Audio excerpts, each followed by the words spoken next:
अस्सलाम वालेकुम। मैं उम्मीद करता हूं कि आप तमाम लोग खैरियत से हैं। मेरा नाम साद है, रियल उस्ताद से। Proposed real estate and property taxes 2024-25। इस वीडियो को शुरू करने से पहले आप हमारे चैनल को सब्सक्राइब कर लें। वीडियो पसंद आए तो इसे लाइक करिएगा और भी लोगों के साथ शेयर करिएगा। गवर्नमेंट ने अपना बजट प्रेजेंट कर दिया है। यार खदशा तो ये था कि भाई रियल एस्टेट के ऊपर बहुत हैवी किस्म के टैक्सेस लगेंगे और जो मार्केट ऑलरेडी काफ़ी डेड है वो और ज़्यादा खामोश हो जाएगी और इस मार्केट के अंदर ट्रेडिंग करना बिल्कुल ही इम्पॉसिबल हो जाएगा। लेकिन बाय चांस ऐसा नहीं है। इस टैक्स को बेहतर एक्सप्लेन करने के लिए मैं आपको बताता चलूँ कि यार इस प्रपोज्ड रियल एस्टेट के ऊपर इनकम टैक्स के 3 अहम नुकात हैं। सबसे पहले कैपिटल गेन टैक्स, दूसरा proposed with holding tax on sale and purchase और तीसरा FED।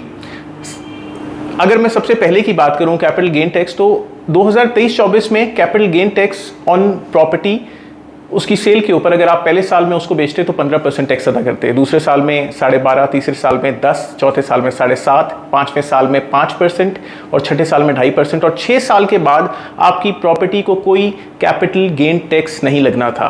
और याद रखें कि ये जो कैपिटल गेन टैक्स है ये वो टैक्स नहीं है। अगर आप कहें कि यार मैंने तो पिछले साल 3% अपने सेल के ऊपर दिया प्रॉपर्टी के, तो that was not gain tax, that was sale के ऊपर 236C एडवांस टैक्स और वो 3% ही था और हो सकता है कि इस साल भी 3% ही हो फॉर फाइलर।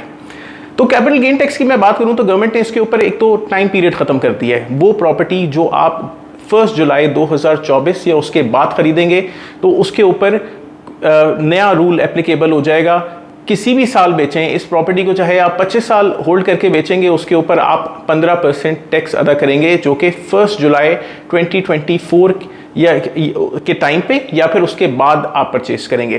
कोई भी प्रॉपर्टी आपने उससे पहले अगर परचेस की है, यानी अगर आप आज भी उस प्रॉपर्टी को परचेस करते हैं तो उसके ऊपर 2023-24 वाला रूल या लॉ इंप्लीमेंट होगा, जो कि पहले साल अगर आप उसको बेच रहे हैं तो 15% and so on and so fourth.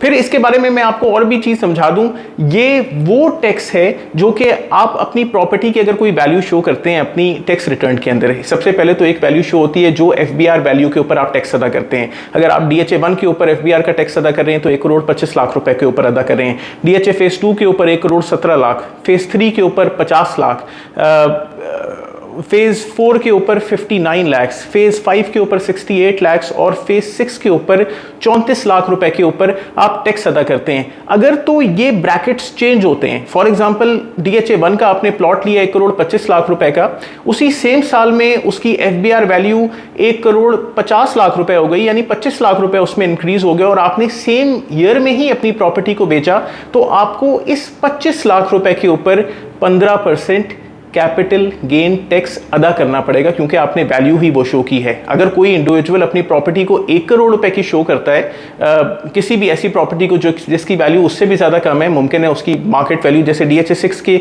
ऊपर जेन्युइनली 34 लाख रुपए की FBR वैल्यू है, लेकिन आपने वो प्लॉट 1 करोड़ रुपए का बाय किया और आपने 1 करोड़ रुपए का ही उसको शो किया, अपने उसके ऊपर इनकम टैक्स अदा किया कि भाई ये मैंने 1 करोड़ रुपए का प्रॉपर्टी बाय की है, और नेक्स्ट ईयर में आप उसको 1,10,00,000 में, यानी आपने एक पीरियड उस पर होल्ड किया और सेकेंड ईयर में आपको उसको बेच रहे हैं 1,10,00,000 रुपए के ऊपर, तो 2024-25 के टैक्सेशन के अकॉर्डिंग उसके ऊपर 25 लाख रुपए के ऊपर जो 15% का टैक्स है आपने अदा करना है, क्योंकि वो आपको रियल कैपिटल गेन हुआ है या वो कैपिटल गेन हुआ है जो कि आपने FBR को ऑन पेपर या ऑन बुक शो किया है कि भाई ये कैपिटल गेन मैंने हासिल किया है, तो उसके ऊपर वो कैपिटल गेन टैक्सेबल है। लेकिन पाकिस्तान के अंदर अमूमन हम ना तो अपना कैपिटल गेन गवर्नमेंट को शो करते हैं, हम में से जिसने भी अब तक DHA के कोई प्रॉपर्टीज़ या बहरिया टाउन की कोई प्रॉपर्टीज़ ट्रांसफ़र की होंगी, हमने ये 15% का कैपिटल गेन टैक्स नहीं अदा किया होगा। लेकिन खैर, कैपिटल गेन टैक्स से हमें डरने की ज़रूरत नहीं है, ये हमारी मार्केट को डायरेक्टली इफ़ेक्ट नहीं कर रहा, इससे हमें कोई नुकसान नहीं हो रहा। नेक्स्ट हम आते हैं withholding tax on transfers के ऊपर। ये वो टैक्स है जो कि हम अब आजकल दे रहे होते हैं अपनी प्रॉपर्टीज़ के ऊपर। अगर आप DHA की रिसेंटली आपने कोई भी प्रॉपर्टी ट्रांसफ़र कराई है तो उसके ऊपर सेलर ने भी 236C दिया होगा और परचेजर ने 236K दिया होगा। ये एडवांस टैक्स है, ये एडवांस इनकम टैक्स है। इसको आप अपनी इनकम टैक्स फाइलिंग के अंदर क्लेम कर सकते हैं। इसके अगर आप टैक्स जमा करा रहे हैं, आपका टैक्स 1 लाख रुपए बन रहा है, आपने यहाँ पे कोई भी 36,000 रुपए किसी प्रॉपर्टी के ऊपर टैक्स दिया हुआ है या फिर कोई भी अमाउंट आपने टैक्स में दी है, तो आप इसे क्लेम कर सकते हैं। आपने अगर इसको शो कर दिया कोई मैंने एडवांस टैक्स अदा किया हुआ है, तो जो आपका टैक्स पेएबल है वो डेफिनेटली लेस हो जाएगा। अगर मैं with holding tax on transfer की बात करूँ, अब के टाइम पे 2023 और 24 के टाइम के अंदर, इस फिस्कल ईयर के अंदर सेलर 3% एडवांस टैक्स अदा करता था, नॉन फाइलर 6% एडवांस टैक्स अदा करता था, परचेजर जब खरीद रहा होता तो 3% एडवांस टैक्स अदा करता था, और अगर नॉन फाइलर होता तो 10.5% एडवांस टैक्स 236K अदा करता। अगर मैं अब की बात करूं कि गवर्नमेंट ने अब क्या प्रपोज किया है, एक तो गवर्नमेंट ने इसके अंदर एक और एडिशनल पार्टी इसके अंदर कर दी है, एक और इसके अंदर स्लैब इंट्रोड्यूस करा दिया है। पहले फाइलर और नॉन फाइलर होते थे, अब इसके अंदर गवर्नमेंट ने एक लेट फाइलर का नाम इंट्रोड्यूस करा दिया है। बहुत सारे लोग हम अब देखते हैं कि आते हैं ओवरसीज़ पाकिस्तानीज़ होते हैं, या फिर मोस्टली ख़वातीन होती हैं जिन्होंने फाइलिंग कभी नहीं करवाई भी होती, प्रॉपर्टीज़ उनके नाम पे होती हैं, इनहेरिट की भी होती हैं या खुद ली भी होती हैं, हस्बैंड ने दिलवाई भी होती हैं, लेकिन जब उसको बेचने के लिए वो जाती हैं तो वो फाइलर्स नहीं होती हैं। वो कहती हैं अच्छा चलो एंड टाइम के ऊपर हम फाइलिंग कर देते हैं, ये 6% के टैक्स से बचते हैं। अगर हम सेल कर रहे हैं प्रॉपर्टी को या अगर ख़रीद रहे हैं तो ये 10.5% के टैक्स से बचते हैं, तो फ़ौरन अभी फाइलिंग करवा लेते हैं। तो ऐसा कोई भी इंडिविजुअल होगा तो वो भी एक स्लैब गवर्नमेंट ने प्रपोज की है कि जिससे उससे इस तरह के बंदे से भी अलग एक टैक्स लिया जाए, और डेफिनेटली फाइलर और नॉन फाइलर तो आपके सामने ही है। लेकिन अब गवर्नमेंट ने प्रपोज ये किया है कि एनी प्रॉपर्टी जो कि आप 5 करोड़ रुपए या उससे कम के ब्रैकेट में लेते हैं, इस पे फाइलर 3% अदा करेगा। 3% पहले भी अदा कर रहा था। नॉन फाइलर 6%, लेट फाइलर 6% अदा करेगा, और नॉन फाइलर 12% अदा करेगा वाइल अगर किसी प्रॉपर्टी को खरीद रहा होगा। अगर मैं इससे पहले की बात करूं तो नॉन फाइलर 10.5% अदा कर रहा था, 12% अदा करेगा। इसमें एक लेट फाइलर का एडिशनल पॉइंट आ गया है, वो 6% अदा करेगा। इसी तरीके से अगर कोई प्रॉपर्टी 10 करोड़ रुपए या उससे नीचे की है तो उसके ऊपर फाइलर 3.5% पे करेगा, लेट फाइलर 7% पे करेगा, और नॉन फाइलर 16% पे करेगा। और अगर कोई इंडिविजुअल 10 करोड़ रुपए से प्लस की प्रॉपर्टी लेता है तो वो 4%, लेट फाइलर 8% और नॉन फाइलर 20% अदा करेगा। अब इसके अंदर पॉइंट ये है कि यार ये 5 करोड़ 10 करोड़ रुपए और 10 करोड़ से प्लस की प्रॉपर्टी क्या है। हम आम तौर पे अपने टैक्सेस FBR रेट्स के ऊपर अदा करते हैं।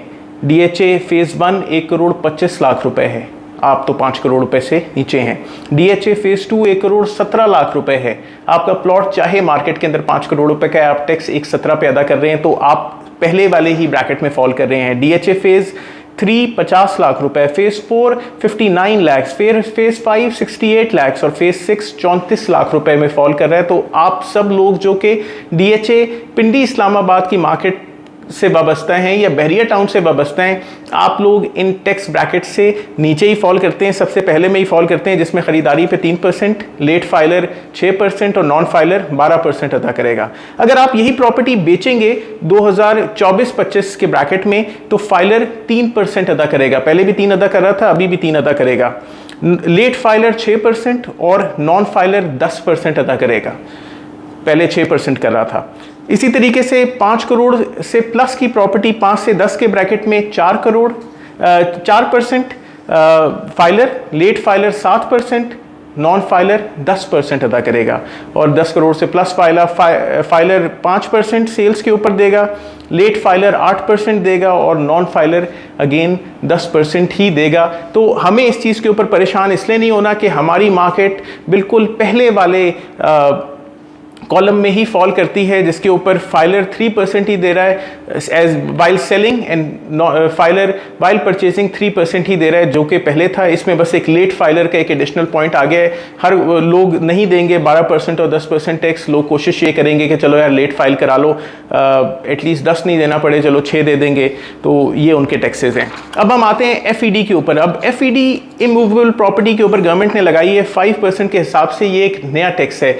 अगर कोई भी हाउसिंग सोसाइटी, जैसे DHA ने पिछले साल रिवर व्यू साउथ लॉन्च किया या उससे पहले और भी प्रॉपर्टीज़ लॉन्च की, Bahria town over the period of time बहुत सारी प्रॉपर्टीज़ लॉन्च करता है। उन्होंने अभी फेज़ 8 के अंदर सेक्टर J1, सेक्टर E के बहुत सारे और फर्दर सेक्टर्स इन्होंने लॉन्च किए हुए हैं। तो अगर उसमें आप अगर कोई प्रॉपर्टी लेते हैं रेजिडेंशियल के ऊपर वन टाइम आपने 5% फेडरल एक्साइज ड्यूटी अलग से अदा करनी है कीमत के अलावा।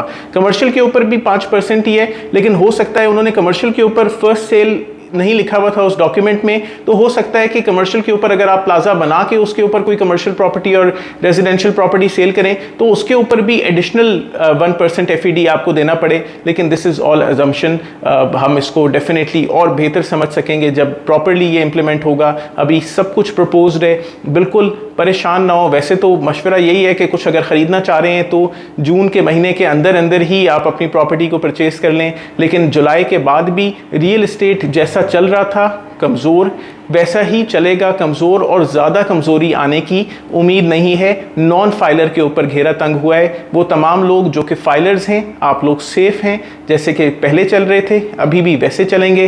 रियल इस्टेट को ज़्यादा परेशानी का सामना नहीं करना पड़ेगा। गवर्नमेंट ने कुछ ना कुछ हम पे मेहरबानी की है, लेकिन गवर्नमेंट को चाहिए कि रियल इस्टेट के ऊपर कोई एमनेस्टी स्कीम लेके आएँ ताकि मार्केट के अंदर कोई ना कोई तेज़ी आए और लोग कुछ ना कुछ कमा सकें। जहां पे 70,000 नौकरियां आप लोगों को ऑफ़र करेंगे, कहीं ये ना हो कि इस फील्ड से 7 लाख लोग निकल के मार्केट के अंदर आ जाएं अगर कोई काम ना हो। तो लोगों के लिए आसानी करें और कोशिश करें कि मार्केट के अंदर किसी तरीके से काम आए और रियल इस्टेट पाकिस्तान का ग्रो करे।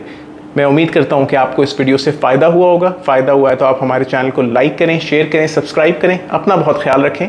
अस्सलाम वालेकुम।